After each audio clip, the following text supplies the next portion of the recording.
YouTube.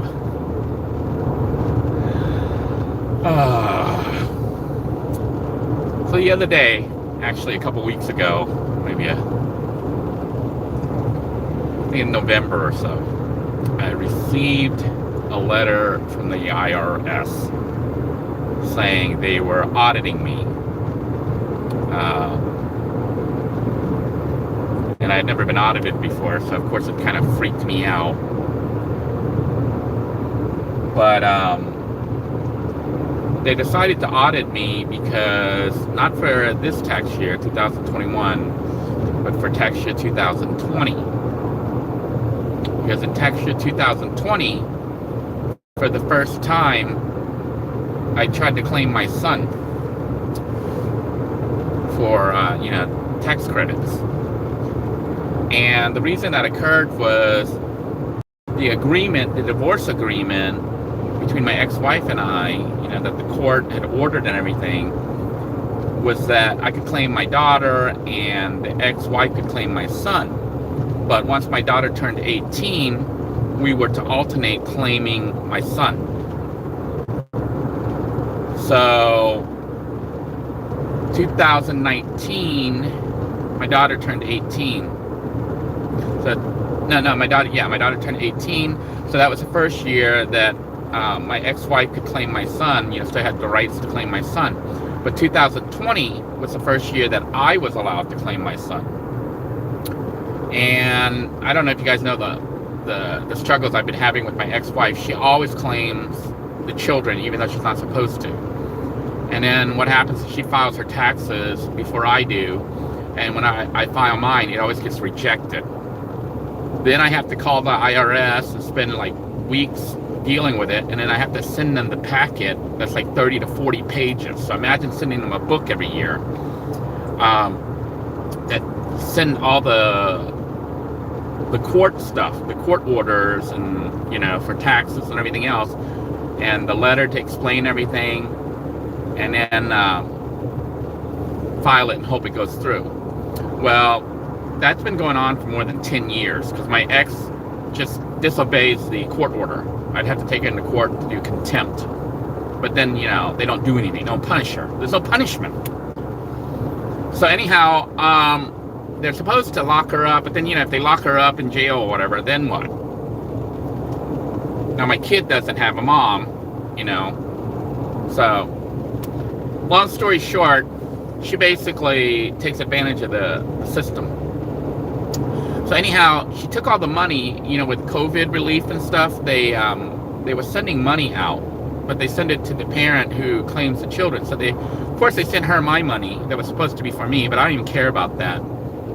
But when I tried to claim my son for tax credits, it triggered, that, hey, he's trying to claim his son, even though his ex-wife had been claiming the kid for the past 10 years. And, I had sent with them the court order, and I highlighted everything in yellow, and I wrote down that, hey, see the court order? Even though she's the primary custodial parent, the divorce agreement, the divorce order was that we were supposed to alternate claiming the son once the daughter turned 18. So this was my first year to claim it, so I have the right to the court order. Now, the IRS, I don't know if they just don't read the stuff, because, it's like a book that gets sent to them. So they audited me, and then they had me, they said, send us additional proof that you have the rights to claim your son. So I'm like, I already sent them the proof. It was the court order. The court order says specifically, federal tax, who can claim whom and what year, It was supposed to start from the time of the divorce, and if you calculated forward, 2020 was my year to claim. Mind you, I didn't even get that money from the stimulus or whatever, because they sent it to my ex-wife, even though it was supposed to come to me for that year. But now I'm being punished, double punished, because I didn't get the money. I've been paying child support. And I even pay more than child support because, when I have my kid, I give money to my kid. So I sent them the updated stuff. They still came back and they said, well, you need to get these additional forms, and if your ex-wife isn't claiming the kid, you need to have her fill out this form. It's like a 8339 or something like that. It's a form where you give up your right to claim that kid. I'm like, this ex is hostile. She breaks all the rules, all the court orders, all the rules, and there's no punishment. And you're telling me to have her sign this thing, which I did try to contact her. She won't sign it. She's not going to sign it. I would have to go back to court, and all that's going to happen at court is they'll say, ma'am, you need to follow the... In the past, they didn't punish her. So she doesn't even work. I'm the one working and paying child support and paying taxes and all this, and I'm the one being punished. So I called... I'm at McDonald's. I hate McDonald's, but I'm going to grab something to eat because I'm going somewhere. If you guys, sorry to interrupt the live stream. I got to order. You get to see the bad food I order. Let's see what they got here. Hi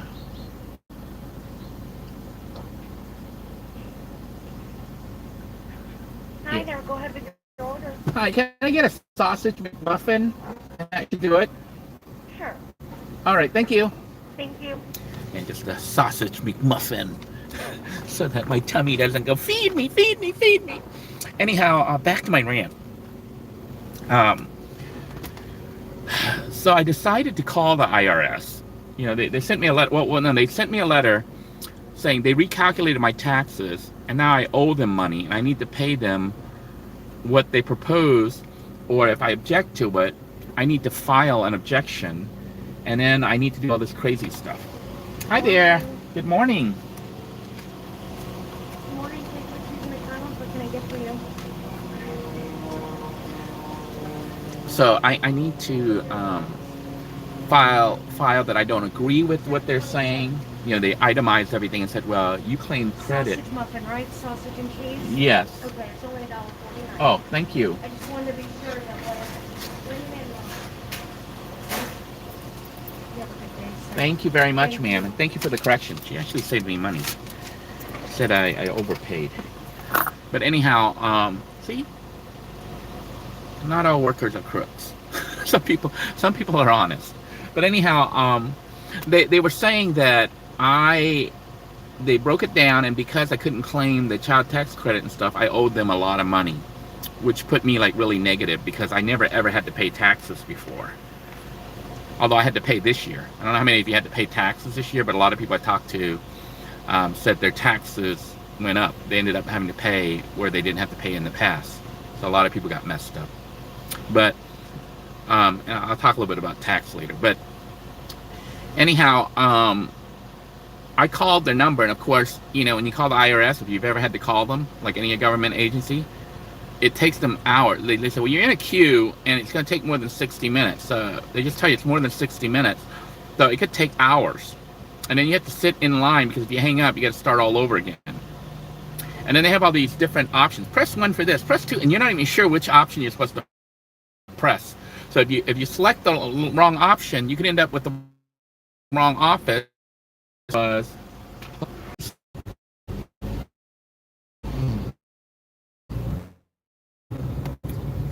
We're having a bad out. She was like Asian, and had a really strong kind of hard to understand on the phone. And you know, I was explaining to her the situation. And he said, you need to resubmit all this stuff and then show your pay stubs to show you're not behind. And of course, you know, I went on a rant session saying, look, you guys are asking for the same stuff that I sent already. What's going to be different this time? And he said, well, you need to go back to court and get a clear order. I said, the order says specifically who can claim the child. And you guys are breaking the court order. But you also use the court order as the basis to show that she's the custodial parent, you know, the primary custodial parent. And because of her being the primary custodial parent, you're giving her the child tax credit, even though my order, the court order, says I'm the one who can claim for that year.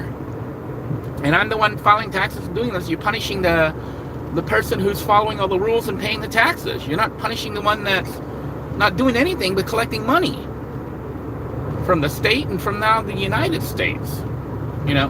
So she said to submit all that, and I said, okay, where do I submit it and what's your name? And she told me her name, and I wrote it down, but it didn't seem right.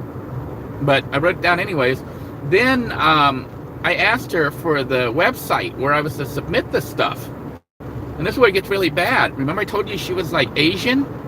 I think she might have been, I don't know what country, but she was Asian sounding. But it was really hard for me to understand her English. And she had to tell me the website URL. She gave it over the phone. So she said http://irs.gov/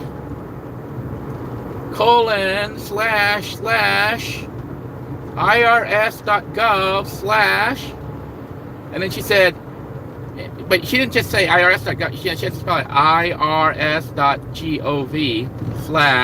Then she said E as in, I couldn't even understand what she said. E as in something.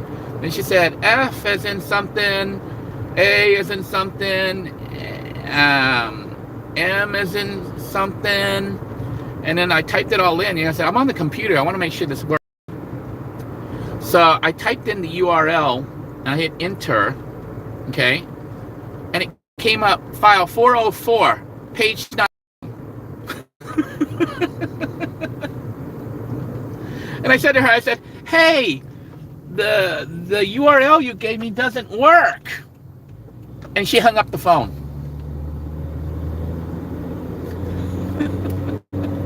This was after waiting 2.5 hours to get on the phone with her, talking to her about 45 minutes on the phone. I tell her the URL you gave me for the website to submit the new info doesn't work. It says error 404, page not found.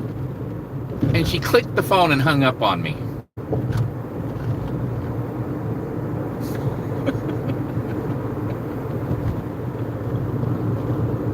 I'm like, what the?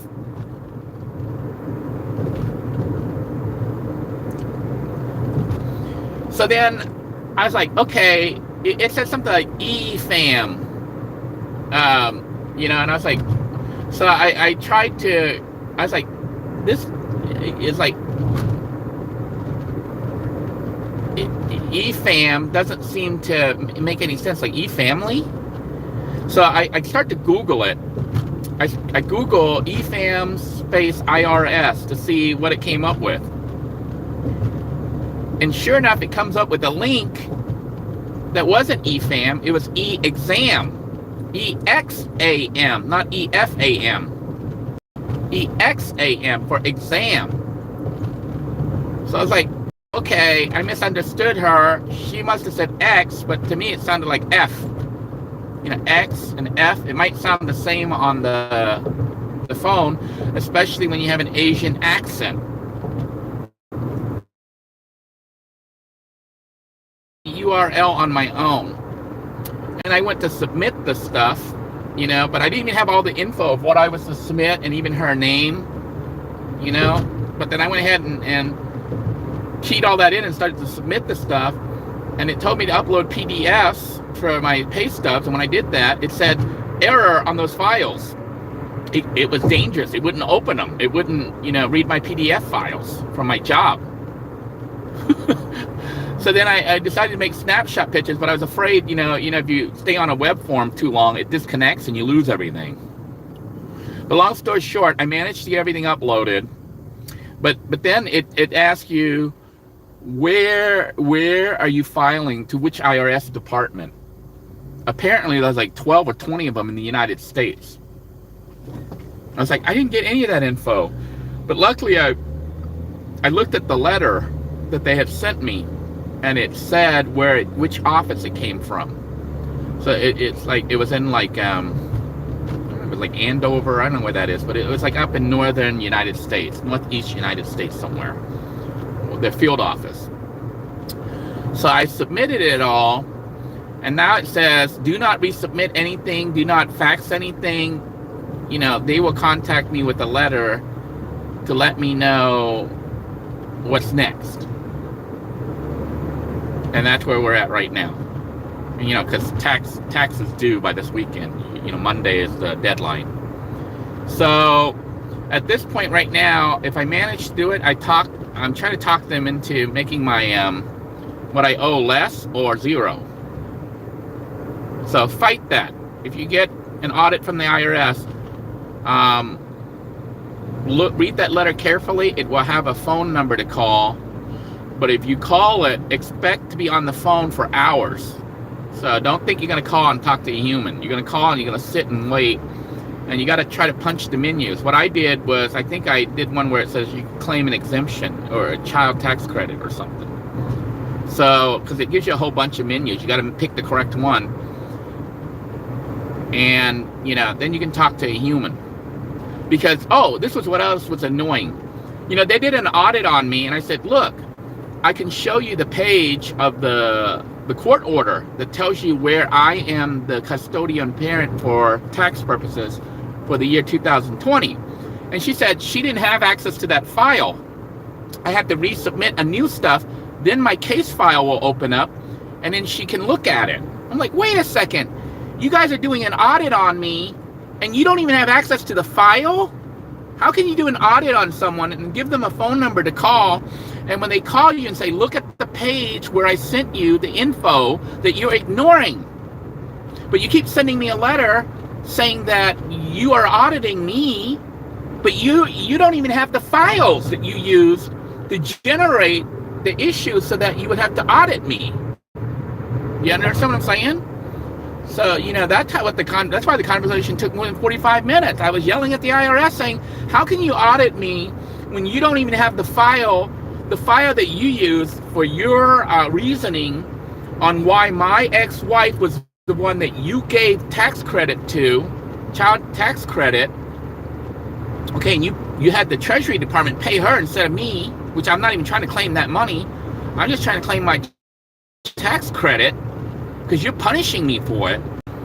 You don't even have that file on hand with the court order, but you told on the letter that because she's the custodial parent, she gets to claim, even though by that court order for that tax year, I'm considered the custodial parent.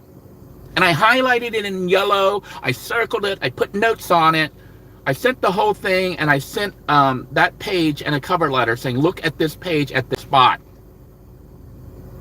And you want me to get a signature from an ex-wife that for the past 12 years has been hostile. Every single year, she makes me refile by hand and submit a 40-page manuscript to the IRS with the explanation and the court orders. Court orders aren't 1 page. They're like 10, 12, 20 pages long. And parenting plan and all that. And you're telling me, you're auditing me, and when I call you, you don't have the files. You can't even access the files. How the heck are you auditing me when you don't even have access? And when I try to point out the evidence I sent you, you don't even have it. And you want me to send more, then you can have access to it. And not only that, when you send me a letter, I have a deadline I have to respond to. But when I contact you, you say you'll contact me whenever, months down the road. And then if it's late, you send me another letter, which they did, by the way, saying they're running late. So some of you got the IRS letters, you know what I'm talking about. They're running late. So the IRS can keep extending themselves indefinitely, but if they got you in their crosshair, you got to respond right away, or they're going to penalize you and garnish your wage and freeze your assets and all sorts of crazy stuff. I'm like, this is BS. But anyhow, I will let you know what happens. I submitted it. They don't really want me to check up on it. I'm going to give it a couple weeks, then I'm going to try to call that same number. And I know it'll be a different agent. But I'm going to say, hey, did you get my submission? Because the way it is, there's no confirmation of anything. They don't even send you an email. Like, I tried to ask them for an email so at least they could send me that they got it, or I could email it to them instead of trying to submit it on their web form. United States, you got to do better than this. This is the year 2020. So anyhow, that's what happened with my... So any of you under audit. And what really annoyed me about the whole process, the United States just had the biggest fraudulent thing where all the scammers, and mostly foreigners from other countries, scammed literally hundreds of billions of dollars from the United States. They stole hundreds of billions, not millions, billions of dollars from the United States taxpayers. And the IRS just sent them checks because what they did during the whole COVID thing with the stimulus and all that, they submitted false claims of having businesses that had like 500 employees, and the IRS just cut them checks for like millions of dollars. And those scammers, some of the American ones and stuff, were caught. They bought mansions, they bought Ferraris. They didn't go after the scammers, but they're going after a legitimate taxpayer who has legitimate court orders and is following the law. That was gonna make me explode at the IRS. I'm like, you are so incompetent. You let scammers scam billions of dollars, and then you go after the legitimate taxpayers who are paying the taxes and trying to follow your crazy rules. I better sign off. Right? I can rant forever on this. But yeah, so that's the situation. So if the IRS tries to audit you, look carefully at what they're using to audit you. And if it's not legitimate, which it might not be, because originally I was just going to pay them the money. But I looked at it, I was like, this is bullshit. They're using the court order to say that's their reasoning for giving my wife custody of the children for tax purposes when the same court.